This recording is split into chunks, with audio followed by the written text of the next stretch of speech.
今儿给兄弟姐妹们讲一部美国恐怖片《晚安妈咪》。故事发生在一对双胞胎身上，他们的父母呢离婚了。假期时，父亲带兄弟俩送到了久未谋面的母亲家中度假。路上，弟弟小帅特地画了一幅画，准备送给母亲。等到地方以后啊，兄弟俩兴奋地冲进了别墅。走进母亲卧室一看，里边凌乱不堪，吃剩的食物上苍蝇飞舞。就在这时候，母亲从里屋走了出来，只见她头上裹满了绷带。母亲结结巴巴地跟俩人解释道，说自己呢做了个手术，还没愈合呢。此时俩人心里想，妈妈跟他俩说话语气咋这么生分呢？就算好久没见面，也不至于说话磕磕绊绊的。更诡异的是呢，过后母亲来到了俩人的房间，她只给小帅准备了礼物，对站在一旁的哥哥大壮视若无睹。随后坐到了小帅身旁，跟俩人简单说了一下家里的规矩：第一，不要在家里大声喧哗；第二，不要随意进入他的房间；第三，不要进入外面的谷仓。说完，小帅在妈妈临走前呢，把自己画的那幅画送给了他，俩人拥抱在了一起。时间来到晚上，在吃饭看电视的时候，妈妈好像只跟小帅说话，就好像大壮跟没存在一样。更奇怪的是，他同时跟俩人说话时，不是用的复数你们，而是用的单数你，仿佛刻意区分俩人。临睡觉前，小帅让妈妈唱以前唱的哄睡曲，可妈妈直接拒绝了，生气的告诉他说，你都多大了，怎么还听这歌呢？过后俩人讨论起了母亲的反常，却殊不知母亲站在门口偷听着呢。时间来到第二天，俩人在外边嬉戏玩耍，走到了谷仓那边，他们想起妈妈曾说过不让他们进去，这反而勾起了俩人的好奇心，非要进去一探究竟。小帅爬上了谷仓的2楼，在上面发现了很多玩具，旁边的木桶里有带血的绷带，而且木板上还有血迹。母亲发现俩人进入到谷仓以后，却只严厉呵斥小帅，甚至在争吵中，母亲将小帅推倒在地，并且还给小帅下了禁足令。时间来到半夜，小帅在去厕所的时候，无意间听到了母亲在打电话，跟电话里边的人说起了他俩今天进谷仓的事情，并且还说自己不想再装下去了。小帅听后一脸懵逼。等到了早上，小帅把母亲昨晚打电话的内容告诉了大壮，说假装是啥意思啊？难道他们不喜欢我们啊？还是啥？紧接着母亲走了过来，两人立马停止了讨论。这时候母亲的电话突然响了，她没有当即接电话，而是回到房间才接通了电话。为了查清楚母亲葫芦里面到底卖的是什么药，两人将对讲机改成了监听器，趁母亲在楼下看电视时，就偷偷的溜到了她的房间，把监听器放在了她床底下。这时候母亲上楼准备回房间，两人听到声音后立马躲了起来。小帅躲到了窗帘后边的那个房间了，只见母亲脱下了外套，对着镜子欣赏起来了。小帅这块呢，无意间注意到了垃圾桶里有自己之前送给母亲的那幅画，只是被折得不成样子了。过后母亲又来到了卫生间，点燃了一根香烟，而小帅呢就在洗手台下面。要知道母亲以前最讨厌烟味了。随后在离开时看到了垃圾桶旁边的那幅画，母亲捡起后竟然直接将它撕碎了。过后哥俩讨论起了妈妈，这种种种怪异不合理的行为让大壮认为眼前的女人并非他们的母亲。小帅有点不信，为了论证这一观点，大壮偷拍了母亲的一张照片，并和之前母亲的照片进行了对比，就跟这个小帅说你看咱妈之前眼睛是绿色的，而她呢是蓝色的，你看我说的对吗？她呢肯定不是咱亲妈。随后大壮提议给爸爸打个电话或者留个言告诉他，不料当晚就被母亲发现了，直接给俩人唯一的手机没收了，当场给弄报废了。看到了母亲这一极端行为，两人更确信眼前的母亲是冒牌货。之后两人立马回到了房间，并且用柜子将门堵住了。兄弟俩轮流守夜，等到小帅守夜时，他推开了房门走了出去，看到母亲正在泡澡，便悄摸的来到他身旁，打算撕下他脸上敷的面膜，不料刚一碰的就被母亲发现了。摆脱母亲的控制后，小帅急忙来到了房间，母亲这边也紧随其后，拿了个撬棍直接给门砸开了，也是给这俩孩子吓着了。母亲愤怒的说，你这是要干嘛呀？我供你吃供你住供你喝的，你做来做去的要干嘛呀？接着小帅说，你不是我妈妈。听到这话后，母亲愤怒到了极点，对小帅说，站起来把你刚才说的话重复一遍。之后母亲强行拉着小帅的手带他来到了浴室，不断的用冷水浇灌他，逼他说你就是我亲妈。过后小帅做了一个噩梦，那就是梦到了自己的母亲将自己身上的皮肤全都给撕下来了。噩梦惊醒后发现哥哥来到了自己的身旁，他告诉小帅咱们今晚就得走。两人四处溜达，在一个废弃的房子里暂时过夜了。半夜小帅醒来后发现大壮不见了，于是小帅就开始四处寻找，无意间注意到了门上的玻璃有一个手印，等再仔细一看，手印又渐渐消失了。小帅好奇的向前查看，结果外边啥也没有。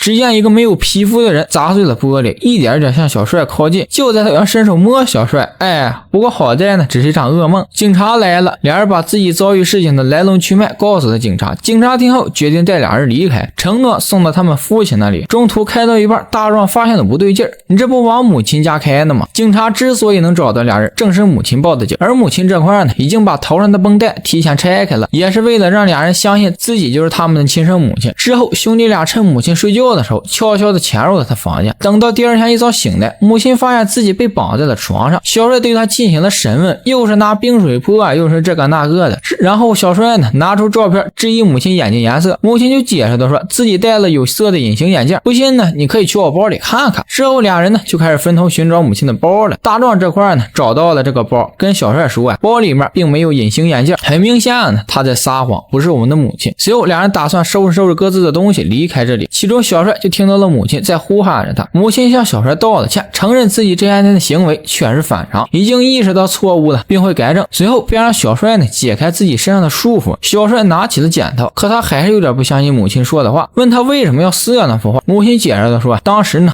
不开心，心情不太好。也就在这时候，大壮走了进来，问小帅干嘛呢，手里拿的什么东西啊？小帅说自己拿剪刀。听到母亲说自己不太舒服，想给他解开束缚。大壮这么一听啊，肯定是小帅呢被眼前这个女人给洗脑了，于是他就让小帅去拿自己2年没洗过的袜子，外加一小胶带，干嘛呢？给这个女人的嘴堵上呗，别他喵的给我弟弟洗脑了。随后呢就给他嘴堵上了。就当俩人准备走时，警察来了，大壮呢就让小帅将警察打发走了。之后呢俩人离开了房子，在公路边等车。这时候小帅说自己忘拿东西了，回家一趟。到了家以后呀，小帅看了看母亲的包，在里边发现了母亲说的那个有色隐形眼镜。显然呢大壮在跟他说谎，而且被绑在床上的那个女人就是自己的亲妈。而恰巧此时大壮也回来了，大壮呢不停的跟小帅解释，不过小帅不听，径直冲向了妈妈的房间，锁上了门，完事就解开了妈妈身上的束缚。但奇怪的是，刚刚还不停右手砸门的大壮竟然消失了。过后妈妈带着小帅来到了那个谷仓，上了2楼，让他盯着那块被血迹染红的木板。事情的真相呢就此揭晓了。原来在几年前呢，小帅在玩猎枪时一不小心走火，失手射杀了大壮。巨大的愧疚呢让他分裂出了哥哥的幻想，而母亲呢在车祸中毁容，离婚的多重打击下早已被痛苦啃食的面目全非。小帅听到后不敢面对现实，对母亲嘶吼着说这不是真的。说着呢就把母亲推了下去，手里的油灯点燃了谷仓中的稻草。看着摔晕的母亲，小帅本可以将她拖出谷仓的，可是小帅呢愣是不管，将母亲丢在了那里，自己跑了出去。烈火吞噬了坍塌的木屋，也烧毁了这个破碎家庭的最后一丝温度。此时他的身后又传来了熟悉的声音，母亲与哥哥出现了。母亲安慰着小帅说你做的没毛病，我的宝贝儿。显然小帅还没能够意识到自己的错误，反而他的精神分裂症又加重了，最后又精神分裂出了妈妈来安慰那颗自己脆弱的心。电影到此结束。这部电影呢最引人入胜之处